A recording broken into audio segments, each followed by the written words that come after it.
Hey guys, CryptoDad here again, and today I'm going to talk about how to buy Digibyte cryptocurrency and transfer it into your own wallet. So let's get going.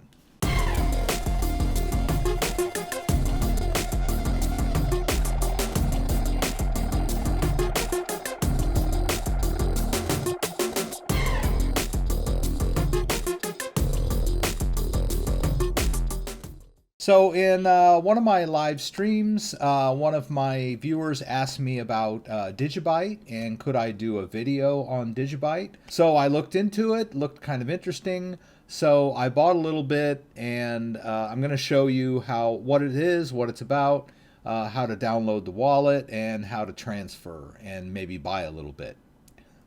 Maybe buy a little bit and transfer it into your wallet in that order. So let's get moving. Okay, so here we are on the Digibyte website. It is a legitimate coin. It's been around a while. It's been around about 4 years. It is not an ERC20 token. It is a full-fledged cryptocurrency with its own blockchain. So some of the features that it mentions, very high, very secure and scalable, and very fast. Okay, so they mention here that you can buy it on exchanges. There are places that accept it as payment, and that you can mine it as well, and you can store it. Okay. Okay, so we're going to talk about if you want to store Digibyte. You can download their wallet and install it on your computer, and then you can store your Digibyte there. There is also support for Digibyte on the Ledger Nano S, so I'm going to show you how to do that as well. There's a little site here where it shows you all of the current cryptocurrencies that are supported, and Digibyte is among them. So that's also a good sign when Ledger supports a digital currency, that it's above board, right? It's not some kind of scam.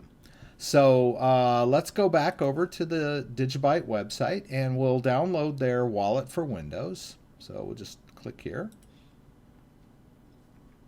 All right, and I'm going to drop it into, I'm going to create a folder that I'll drop it into in my software folder. It's not, you don't have to do it exactly the way I'm doing it. You can just drop the installer into your downloads folder if that makes you feel better. But I'm just going to create a little folder here for it and hit save to do it here. So down in Chrome, you can just kind of hit this little arrow and choose show in folder, and then you can see the installer here. I'll mention that they don't have any kind of verification software or anything like that for their installer, so I'm just going to have to trust them. But we won't dwell on that too much. So let's double click. Okay, and I'm just going to walk you through this install here. Let's reduce some clutter. Reduce the clutter here a little bit and just walk you through this. I'm going to let it install in the default location. Just click next, install. All right, and then we'll click next and we'll go ahead and run it. All right, so we'll click finish. And it wants a default data directory to download the blockchain. So I'm going to go ahead and choose my C drive. Some of you might want to store it somewhere else, but I'm just going to use the default location. And the wallet launches. All right. Now it's going to take it a few minutes to sync up. It might take it a while. We'll see. All right, now you'll notice here down at the bottom it says 4 years and 18 weeks behind. That just tells me that the blockchain has been around for 4 years and it needs to catch up on all of those transactions. That does not mean that it's going to take 4 years to download. This is just, yeah. So while we're letting that wallet download, we could transfer some into our Ledger Nano wallet, okay? So where are you going to buy Digibyte? Let's see if they have sent anything on their website. Yeah, let's scroll down a little bit. Your first Digibytes, that looks promising. Okay, so we downloaded the wallet. That's step 1. All right, and then step 2 would be to buy them on an exchange.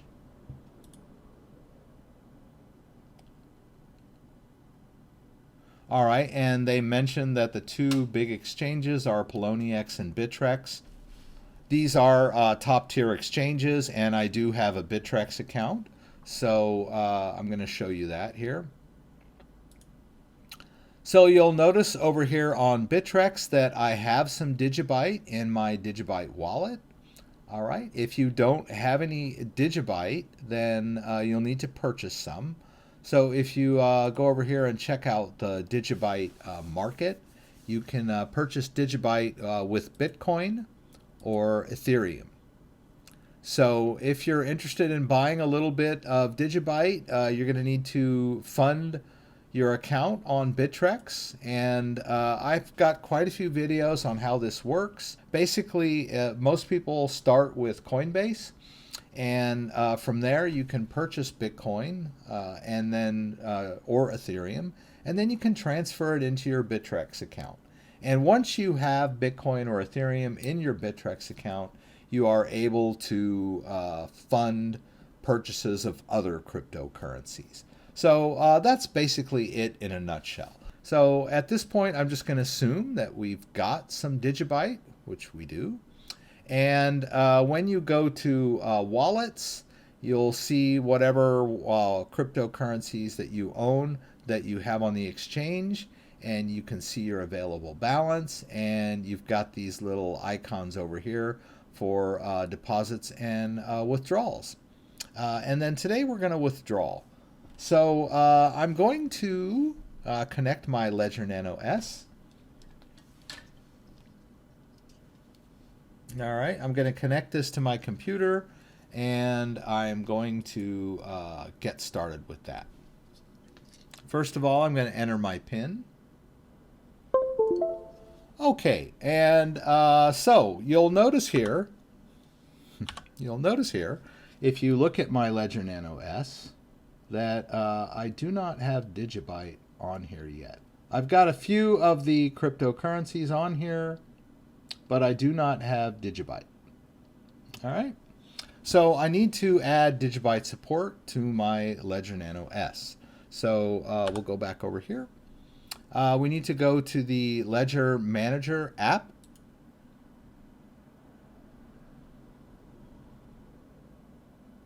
All right, so I have the Ledger connected. It's at kind of the home screen.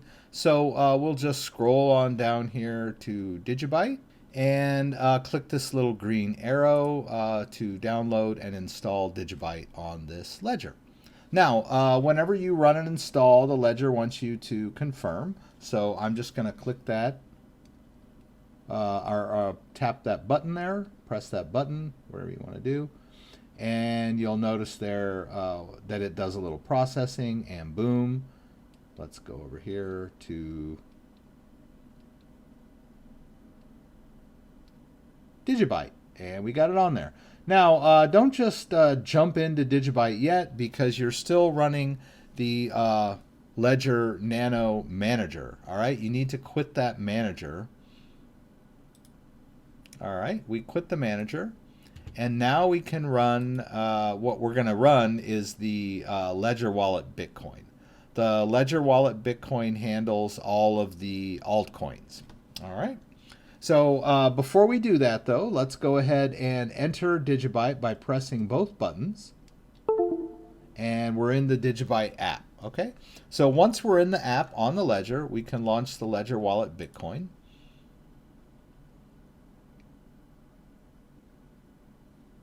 Let's get the clutter out from behind there. We can see our wallet still downloading behind there. All right, and then you'll notice here that it has my Digibyte balance, which is 0. So I know that's a little confusing for people when you're using altcoins on the ledger. Make sure you've entered the app on the ledger itself. And then for most of the altcoins, besides Ethereum and Ripple, you're going to be using the Ledger Wallet Bitcoin app. So it supports the altcoins. So there we go. We've got a zero balance of Digibyte. So let's move some Digibyte into this wallet. All right. So we're just going to click receive. I'm going to click receive.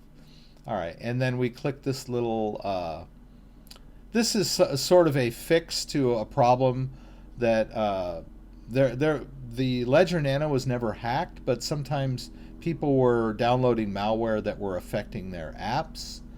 And so now they have a failsafe here so that you can click that and see the address actually appear on the Ledger Nano S.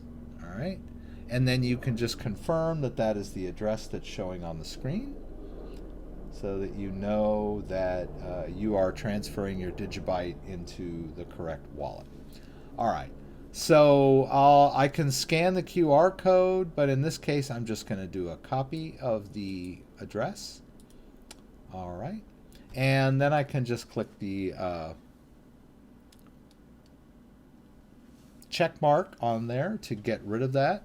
So I'm going to send some Digibyte from my Bittrex account into my Ledger wallet. So we'll go back over here to our wallet. And we're going to do a withdrawal, make a withdrawal.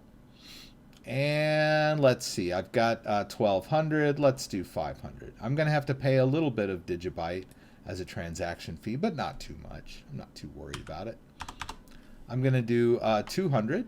And then the address that I'm sending to is the Digibyte address of our Ledger Nano S wallet. So amount, address, and we click withdrawal. Now it wants my two-factor authentication code. And if you don't have two-factor authentication code enabled on all of your cryptocurrency accounts, you need to do it right away. It's a fail-safe. 364. So if someone had managed to log into my account, they would still not be able to withdraw anything because they don't have my phone. All right. The phone is the second factor. All right. So let's put in that number. Whoops.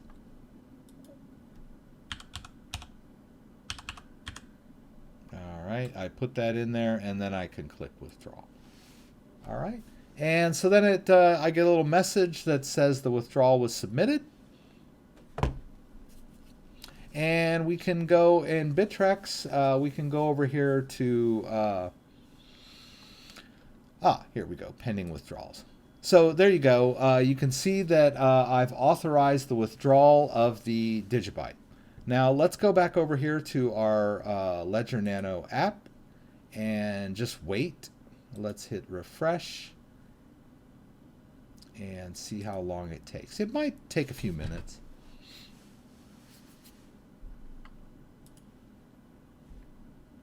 So when you're transferring cryptocurrency, it can be pretty nerve-wracking, especially if it's a large amount.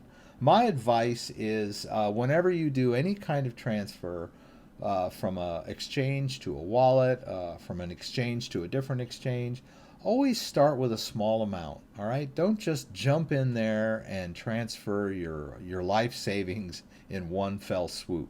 Make a small test transaction just to make sure that everything's working. Okay, and that way you're not screaming, "Oh my God, I transferred my life savings and it didn't arrive." One thing you have to be careful with cryptocurrencies is to make sure that you are transferring the right altcoin to the right address. So I would not be transferring Digibyte to a Bitcoin address or an Ethereum address. It has to be a Digibyte address.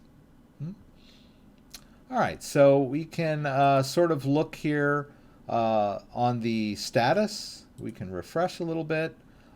So it says that the transfer went out.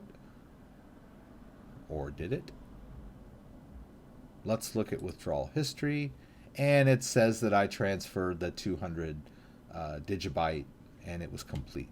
So let's go back over to the app. Let's refresh a little bit.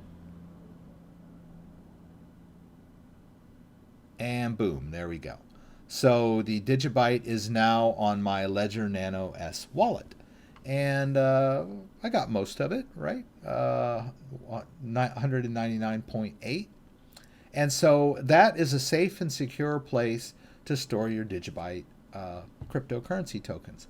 And you can even, a lot of people ask me about, oh, when I have my tokens stored on my ledger, what if the price goes up? Well, just because they're stored on your wallet or in your Ledger Nano S doesn't mean that they're still not valuable.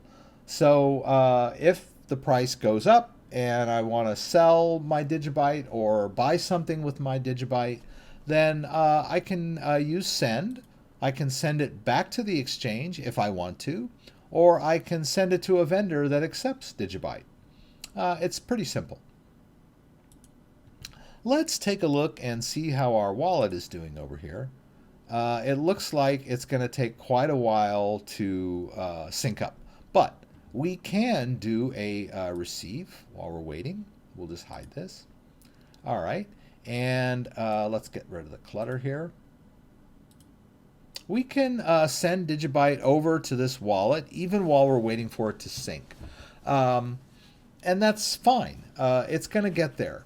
But you will have to wait for the full sync before you actually see the balance show up in the wallet. So for some people, that's a little nerve-wracking. But I will just go through it. I'm not going to send a lot. And maybe later when the wallet syncs up, I can do a snippet and complete the video for you. So in order to receive, I go over to the Receive tab. And now I could request payment specifically from a different person with this label. I don't believe I need the label to transfer from a cryptocurrency exchange. The label is just for your own benefit so that you can kind of keep track of where the transactions are coming from. So the amount, well, I don't even need to do that. This would be if I'm going to send someone a request to send me Digibyte.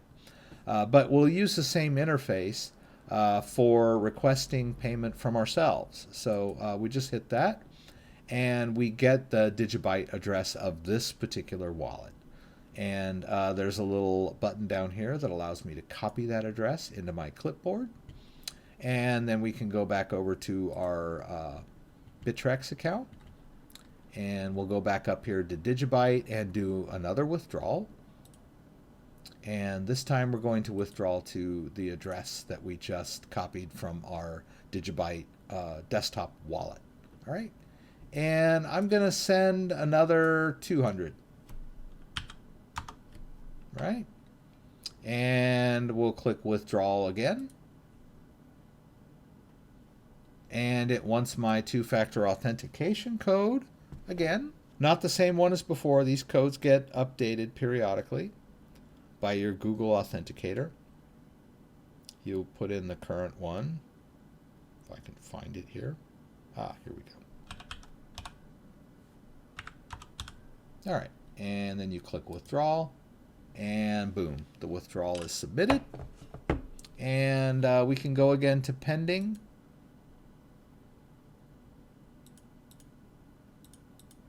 Oh, that's a deposit, pardon me.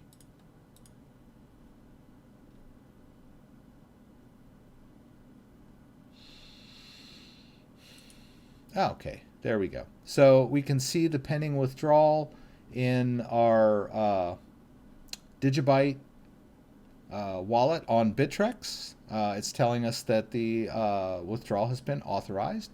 And then we can go over here to our wallet. We'll close this out. And we'll go to overview, and you're not going to see any balances until this thing fully syncs up. And judging by the progress so far, it might take most of the day for it to fully sync. So be patient. So you might want to just wait until your wallet is fully synced before you send things over, just for your own sanity, so that you won't have to. You can see it happen right away. You'll notice on the Ledger Nano, the transfer didn't take very long at all. It is very fast cryptocurrency that I can see so far. So once the wallet gets synced up, that transfer will appear in my history, and I'll be able to show you guys all about that. Okay, and here you can see that now that the wallet is fully synced up, that the balance has changed from 0 to 199.8, which is what we transferred over from our cryptocurrency exchange.